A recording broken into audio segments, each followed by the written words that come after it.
You know what? You can say whatever you want about the new Garfield movie. It's still the best Garfield movie they've made so far. And I'm not even exaggerating that. I don't understand where all the hate for this movie is coming from. Maybe it's just me, but I think the movie wasn't half bad. So in this review, I'm going to explain why I really loved the Garfield movie, and why I think everyone should go and see it. Because I think this movie is way too overhated. I can understand why some people didn't like it, but I've been looking forward to this movie ever since the trailer came out. I was just so impressed by the first trailer that I knew I had to go see this movie in theaters. The animation for this movie looks absolutely gorgeous. Like, how could you not go see this movie? Don't get me wrong, the story isn't perfect, but I feel like the jokes landed pretty well for me. I think if the writers gave the script a little more thought, they probably wouldn't have gone with the whole father-son story. If they spent more time focusing on the story, maybe they could have come up with a better plot. If I was one of the writers on the Garfield movie, I would probably watch the reruns of Garfield and Friends. I think it's the best way to come up with ideas for a movie. If it's based off a TV show, it's good to watch the reruns. I've seen a lot of Garfield movie reviews, and the one thing that people complain about the most is that the movie is nothing like the show. The script for this movie doesn't really feel like something they would have done in the original series. And I feel like the best way to truly capture the heart of the original series is to watch the original series and copy off it. I'm not saying the writers have never watched the original Garfield. I'm sure they saw it when they were kids, but it's obviously not fresh in their minds at this point. And I think if you're going to adapt a classic franchise into a CGI movie, you need to learn who the characters are in order to adapt it properly. It's kind of like the live-action Smurf movies, for example. You can tell the writers for that movie probably didn't watch any reruns of the show before writing the story. And if they did, you wouldn't really know, because the live-action Smurf movies were nothing like the cartoon. Anyway, let's talk a little bit about the plot for the Garfield movie. If you've seen the trailer, it's pretty self-explanatory, so I'm not going to go into too much detail regarding the story. So basically, Garfield was abandoned by his father as a baby. Then Garfield got adopted by John. 5 years later, Garfield and Odie get kidnapped, only to be rescued by Victor, aka Garfield's father. They were kidnapped by an evil cat named Jinx.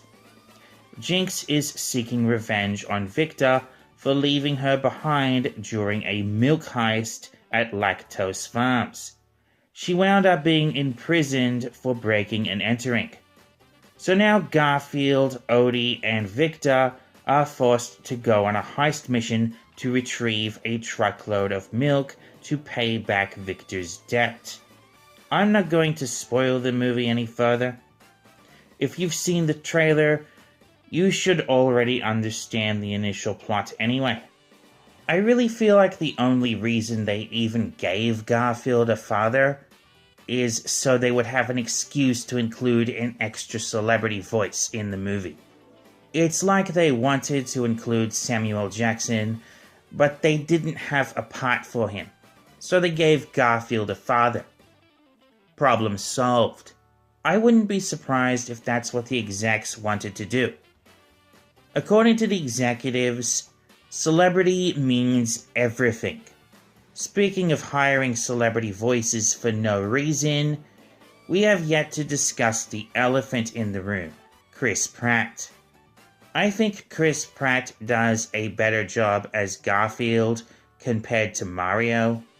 Personally, I think it's weird that some people actually think he plays a better Mario than Garfield.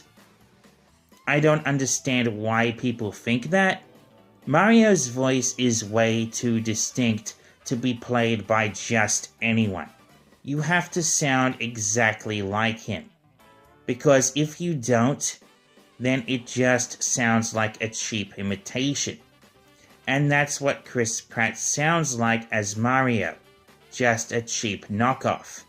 But with Garfield, you don't really need him to sound exactly the same. As long as Garfield has a lazy, sluggish voice, it doesn't really matter.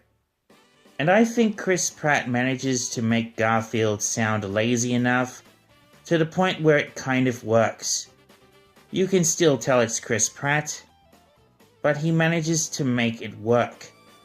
Although I still don't think he plays a very good Mario. He just doesn't sound enough like the character. They could have just gotten Frank Welker. He actually voiced the character in the Garfield show. I don't think it would have been very hard to get him for the part. Plus, he does have more experience as a voice actor. He's been voicing Fred from Scooby-Doo for over 20 years now. So why not just hire him? Bill Murray regrets playing Garfield in the live-action movies, so it wouldn't make any sense to give him the role. Speaking of the live-action movies, I don't really think they were all that bad. Don't get me wrong, they completely ignored the source material. But the real-life movies are still way better than Garfield Gets Real. You know, funny enough, Garfield Gets Real was actually written by the creator himself, Jim Davis. So who says that movie reboots are better left in the hands of the creators anyway? Certainly not the case with Garfield, that's for sure. I've never seen Garfield's Fun Fest or Garfield's Pet Force, so I'm not really one to judge, but you can tell these movies belong in the bargain bin. You might not like the new Garfield movie, but we could have gotten much worse. Much, much worse. Anyway, despite some numerous flaws, I still recommend the Garfield movie. The story wasn't great, but it is, after all, a kids' movie. And as long as the kids enjoy it, who are we as adults to judge them anyway? I'm giving this movie a 9 out of 10. It's not a great movie, but it's still the best Garfield movie ever made in my opinion. And I don't think anyone can disagree with that. Anyway, that's it for this video. Let me know what you think of the Garfield movie in the comments, and I'll see you next time.